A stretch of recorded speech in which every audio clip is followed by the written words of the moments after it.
Guys, welcome to glacier technical hub. और glacier technical hub में आपका बहुत बहुत स्वागत है। और जैसा कि आज हम लोग यहाँ पे बात करने वाले हैं झारखंड पॉलिटेक्निक फर्स्ट सेमेस्टर के बारे में। देखिए, आप लोग का एडमिशन किसी न किसी गवर्नमेंट कॉलेज, प्राइवेट कॉलेज में हो ही चुका होगा। फर्स्ट काउंसलिंग के माध्यम से, सेकेंड काउंसलिंग के माध्यम से, भी थर्ड काउंसलिंग भी चल ही रहा है। तो फर्स्ट और सेकेंड काउंसलिंग में तो अधिकांश सीट फुल हो ही जाता है। और अगर गवर्नमेंट कॉलेज में एडमिशन नहीं लिए होंगे तो प्राइवेट कॉलेज में बहुत सारे बच्चे लोग एडमिशन लेते हैं। तो किसी न किसी माध्यम से यार आप एडमिशन ले लिए होंगे, कोई ना कोई ब्रांच आपको मिल गया होगा। जब आपका एडमिशन हो जाता है कॉलेज में तो अब बात आती है कि सर पढ़ाई क्या करना है। क्या अब आपको सिलेबस पता होना चाहिए कि सर फर्स्ट सेमेस्टर में जब चल गए तो कौन कौन सा सब्जेक्ट हमको पढ़ना है, कितने मार्क्स का यार एग्ज़ाम होगा, ठीक है, एग्ज़ाम का तरीका क्या है, तो ये सब चीज़ आपको पता होना चाहिए। तो देखिए, आपका जो सिलेबस था सीनियर लॉ का 2024 में चेंज हुआ था, ठीक है। 2018 के बाद जो सिलेबस था 2024 में चेंज हुआ था। अब 2024 यानी 2023 में सिलेबस चेंज हुआ था, 24 तो चल ही रहा है, 2023 में सिलेबस चेंज हुआ था। अभी 2024 चल रहा है। तो अभी जो स्टूडेंट फर्स्ट सेमेस्टर में हैं, फर्स्ट सेमेस्टर में एडमिशन ले लिए हैं, तो फिर से आपका सिलेबस को चेंज कर दिया गया है। बहुत सारे स्टूडेंट तो पुराना सिलेबस से पढ़ना स्टार्ट किए होंगे, अब सिलेबस चेंज हो गया है। अब सिलेबस में क्या क्या है, कौन कौन सा सब्जेक्ट को रखा गया है, कौन कौन सब्जेक्ट को हटा दिया गया है, और कितने मार्क्स का एग्ज़ाम होगा, हर एक चीज़ के बारे में आज हम लोग यहाँ पे बात करेंगे। तो अगर आपका भी फर्स्ट सेमेस्टर है, फर्स्ट सेमेस्टर में एडमिशन लिए हैं, तो प्लीज़ इस वीडियो को आप देखिए, अच्छे तरीके से वॉच कीजिएगा। और अगर आपका कोई रिलेटिव, अगर कोई आपका जान पहचान का फर्स्ट सेमेस्टर में एडमिशन लिया है तो उसको इस वीडियो को शेयर कीजिएगा, ताकि आप, अगर मान लीजिए आप फर्स्ट सेमेस्टर में पास हो चुके हैं, फर्स्ट सेमेस्टर से बिलोंग नहीं करते हैं, तो कम से कम उस स्टूडेंट को यहाँ पे बेनिफिट हो सके। तो चलिए स्टार्ट करते हैं। देखिए, झारखंड पॉलिटेक्निक 2024, ठीक है, Jharkhand polytechnic 2024 new syllabus of first semester लिख देते हैं, new syllabus of diploma first semester, ठीक है। क्या क्या यार, पहले 5 सब्जेक्ट हुआ करता था, अब आपको टोटल 4 सब्जेक्ट का एग्जाम देना है। कौन कौन? एक हो गया मैथमेटिक्स, फिजिक्स, केमिस्ट्री, और एक है ब्रांच पेपर। यही 4 पेपर का आपको एग्जाम देना है, ठीक है। देखिए, मैथमेटिक्स, फिजिक्स, केमिस्ट्री और आपका हो गया ब्रांच पेपर, ये टोटल आपका 4 सब्जेक्ट का एग्जाम देना है। ये जो एग्जाम होगा टोटल 100 नंबर का होगा, टोटल जो होगा 100 मार्क्स का एग्जाम होगा। उसमें से भी क्या है यार कि 70 जो नंबर होगा वो आपका एक्सटर्नल एग्जाम होगा, एक्सटर्नल एग्जाम, और जो 30 मार्क्स होगा, 30 मार्क्स, वो होगा इंटरनल एग्जाम, कॉलेज के द्वारा इंटरनल एग्जाम, ठीक है। तो ये आपका टोटल 100 मार्क्स हो गया। तो 400 नंबर आपका यहाँ पे बनता है 400। और बाकी क्या है, प्रैक्टिकल, क्या क्या चीज़ का प्रैक्टिकल होगा, तो फिजिक्स का, इंजीनियरिंग केमिस्ट्री का, वर्कशॉप का, कम्युनिकेशन स्किल का, फंडामेंटल ऑफ कंप्यूटर का यानी आईटी स्किल का, इसके बाद कंप्यूटर एडेड इंजीनियरिंग ड्राइंग, पहले ग्राफिक्स हुआ करता था, अब ऑटोकैड के द्वारा आपको यहाँ पे प्रैक्टिकल आपको दिया जाएगा बनाने के लिए। तो ये सबका प्रैक्टिकल है। तो टोटल आपका यहाँ पे 6 प्रैक्टिकल हो गए, तो यहाँ पे टोटल हो गया आपका 300 मार्क्स। यानी पहले एग्जाम होता था 800 नंबर का, अब एग्जाम जो होगा वो 400 प्लस 300 यानी टोटल 700 मार्क्स का एग्जाम होगा, ठीक है। टोटल 700 मार्क्स का एग्जाम होगा। बट थोड़ा सा सिलेबस तो अटपटा बनाया है। फर्स्ट सेमेस्टर में ब्रांच पेपर दे दिया है आप लोग को, इसमें बेसिक कंप्यूटर नहीं सिखा रहा है, ठीक है। इंजीनियर लोग जो बनते हैं, कम से कम कंप्यूटर का बेसिक नॉलेज सबको पता होना चाहिए। इंग्लिश का नॉलेज पता होना चाहिए, इंग्लिश यहाँ से गायब कर दिया है। पता नहीं जेओटी कैसे सिलेबस बना रहा है। पहले 6 सब्जेक्ट हुआ करता था, 6 से लाया 5 सब्जेक्ट, 5 से लाया 4 सब्जेक्ट। तो पढ़ाई यार क्या बोले, ठीक है, पढ़ाई का मतलब सिलेबस कैसे डिज़ाइन कर रहा है पता नहीं। कम से कम तो यहाँ पे इंग्लिश और कंप्यूटर को नहीं हटाना चाहिए। ग्राफिक्स मान लीजिए बाय द वे हटाया तो नेक्स्ट सेमेस्टर में देता है, फिर जो ब्रांच वाले को ग्राफिक्स का नीड था उसको देना चाहिए था। बट आपको इंग्लिश और यहाँ पे कंप्यूटर तो रखना चाहिए, क्योंकि जब बच्चा 10th पास करके आता है तो बहुत सारे बच्चे लोग जैक बोर्ड से आते हैं, बिहार बोर्ड से आते हैं, तो इंग्लिश उन लोग का उतना स्ट्रॉन्ग नहीं होता है, तो कम से कम इंग्लिश रहने देना चाहिए था। अब 50 नंबर का यार प्रैक्टिकल है इसमें, तो क्या बच्चा लोग यहाँ पे प्रैक्टिकल तो ऐसी कॉलेज से मिल ही जाता है। तो कम से कम आपको यहाँ पे कंप्यूटर का भी नॉलेज सिखाना चाहिए कि इतना कम से कम बच्चा को MS ऑफिस के बारे में पता हो। इसके बाद आपको कुछ और भी चीज़ बेसिक पता होना चाहिए कंप्यूटर के बारे में, क्या कि आने वाले टाइम में जब आप जॉब करोगे तो हाँ तो कंप्यूटर और इंग्लिश ये दो इंपॉर्टेंट चीज़ है। फिजिक्स केमिस्ट्री मैथ तो आगे उतना ज़्यादा काम देगा नहीं जब जॉब कीजिएगा तो, बट कंप्यूटर और इंग्लिश ये तो आपको पता होना चाहिए। छोड़िए, अब तो जो सिलेबस बनाया है उसी पे हम लोग को डिस्कस करना है क्या। अब बात करते हैं ब्रांच पेपर, ठीक है। तो देखिए मैकेनिकल और मेटलर्जी वाले का, मैकेनिकल और मेटलर्जी का जो ब्रांच पेपर है वो क्या है, मैकेनिकल साइंस एंड इंजीनियरिंग। यानी देखा जाएगा सिलेबस हम लोग यहाँ पे आपको व्हाट्सएप पे भेज देंगे, व्हाट्सएप ग्रुप में या फिर टेलीग्राम चैनल पे भेज देंगे, वहाँ से आप देख लीजिएगा। तो ये आपको मटेरियल साइंस पढ़ना है, मैकेनिकल साइंस एंड इंजीनियरिंग मतलब मटेरियल साइंस का पूरा कॉन्सेप्ट यहाँ पे बताया गया है।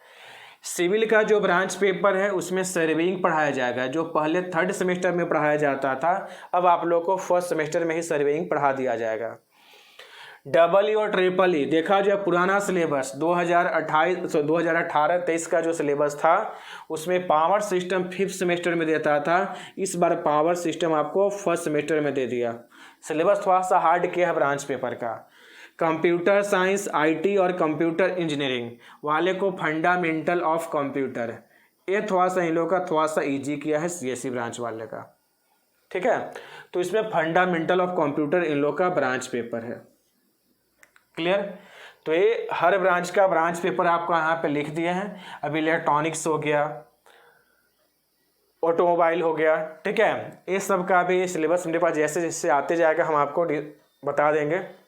लगभग देखिए ऑटोमोबाइल का हो गया, automobile engineering, automobile mechanical engineering हो गया, तो सबका सिलेबस यही होगा, ठीक है। लगभग इलेक्ट्रॉनिक्स का भी हमको लगता है basic of electrical power system ही होगा, चाहे नहीं तो फिर कुछ अलग रहेगा। तो ये आपका ब्रांच पेपर जो है, ठीक है, तो ये आपका ब्रांच पेपर हो गया हर ब्रांच का, और ये 3 पेपर सबका कॉमन रहेगा। 3 पेपर सबका कॉमन और 1 पेपर सबका ब्रांच पेपर अलग अलग होगा, क्लियर। तो ये आपका न्यू सिलेबस है, यही आपको पढ़ना है यार। अभी कुछ दिन के बाद ज्योटी का वेबसाइट पे भी अपलोड कर दिया जाएगा, अभी सब कॉलेज में तो भेज दिया गया है। तो 99% चांस है कि सिलेबस चेंज नहीं होगा, ठीक है। सिलेबस में क्या क्या पढ़ना है वो भी कॉलेज को भेज दिया गया है, तो उसमें थोड़ा मोड़ा चेंज हो सकता है, कोई टॉपिक चेंज हो सकता है, क्योंकि पिछले बार भी जब सिलेबस चेंज हुआ था तो सब्जेक्ट चेंज नहीं हुआ था, ठीक है। बस खाली टॉपिक 1-2 टॉपिक हटाया था, 1-2 टॉपिक को ऐड किया था, तो टॉपिक आगे पीछे हो सकता है। जो सब्जेक्ट है यही सब्जेक्ट रहेगा, 99% चांस है, 1% तो कुछ भी हो सकता है, जब तक पूरा ऑफिशियल तरीके से ज्योटी भेज न दे। अभी तो कॉलेज को ज्योटी भेजा है ना, वेबसाइट पे अपलोड कर देगा तो समझिए कि ऑफिशियली वो पब्लिश कर दिया सिलेबस को। तो ये ओवरऑल हर एक चीज़ के बारे में हम लोग अच्छे तरीके से डिस्कस किए। अब बात करते हैं कि सर क्लास कैसे हम लोग यहाँ पे करेंगे, ठीक है, ये तो पता चल गया। तो देखिए हम लोग क्या है कि आपका जो अपना कोचिंग है गैलेक्सी टेक्निकल हब, तो यहाँ ऑफलाइन प्लस ऑनलाइन दोनों बैच स्टार्ट हो चुका है, ठीक है। अब सिलेबस चेंज हो गया है तो फिर से स्टार्ट करना होगा प्रॉपर तरीके से न्यू सिलेबस के अकॉर्डिंग। तो ऑफलाइन बैच अगर आप करना चाहते हो, ठीक है, तो आपको आना होगा धनबाद में हाउसिंग कॉलोनी में, हाउसिंग कॉलोनी में नियर बिहारी लाल चौधरी, नियर बिहारी लाल